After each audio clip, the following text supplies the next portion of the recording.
Hello అండి, I'm doctor Keerthi, fertility expert 49 hospital Vizag branch నుంచి మాట్లాడుతున్నాను. సో ఈరోజు మనము చాలామంది పేషెంట్స్, మేడం మాకు ఒకటే ఫెలోపియన్ ట్యూబ్ ఉంది, సో మాకు ప్రెగ్నెన్సీ రావడం సాధ్యమవుతుందా అని చెప్పి చాలామంది అడుగుతూ ఉంటారు. సో యూజువల్గా ఏంటంటే మనకి right and left fallopian tubes ఉంటాయి. ఈచ్ మంత్ ఎగ్ రిలీజ్ అయినప్పుడు ఈ ట్యూబ్స్లోకి ఎగ్ అనేది వస్తుందన్నమాట. దెన్ ఆ రిలీజ్ అయిన ఎగ్ స్పర్మ్తో కలిసినప్పుడు ఎంబ్రియో అనేది ట్యూబ్లోనే ఫామ్ అవుతుంది.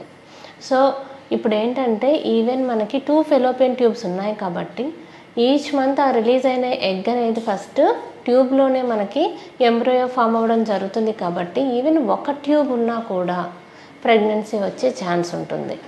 బట్ ఇందులో ఏంటంటే మనకి ఫర్ ఎగ్జాంపుల్ ఏదైనా ఇన్ఫెక్షన్స్ వల్ల కానీ, లేదు ఇంకొక రకమైన కొన్ని డిసీజెస్ ఉంటాయి, ఎండోమెట్రియోసిస్ అని, ఇలాంటి డిసీజెస్ వల్ల ఏమవుతుందంటే ఈ ట్యూబ్ అనేది అనటామికల్గా కొంచెం ఓవరీకి అడ్హెషన్స్ అలాంటివి ఫామ్ అవ్వడం వల్ల కానీ, బ్లాక్ అవ్వడం వల్ల కానీ ఇలాంటి ట్యూబల్ బ్లాక్ సమస్యలు అనేవి వస్తాయి.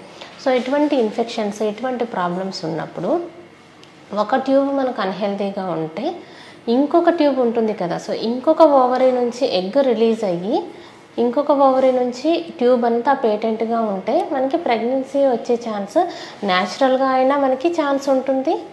దెన్ ఐయుఐ చేసినప్పుడైనా సరే మనకి ఫర్ ఎగ్జాంపుల్ లెఫ్ట్ సైడ్ మీకు బ్లాక్ ఉంది, రైట్ సైడ్ నుంచి ఎగ్ రిలీజ్ అయింది, ఆ టైంలో మనం ఐయుఐ ట్రీట్మెంట్ అయినా చేయొచ్చు, ఆర్ఎల్స్ నార్మల్గా మీట్ అవ్వమనైనా చెప్పచ్చు.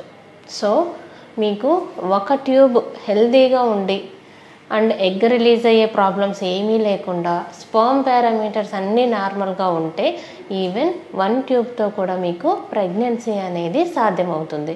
ఓన్లీ ఒకటే ఉంది, మాకు ప్రెగ్నెన్సీ రాదేమో అని కంగారు పడాల్సిన అవసరం లేదు. Thank you so much.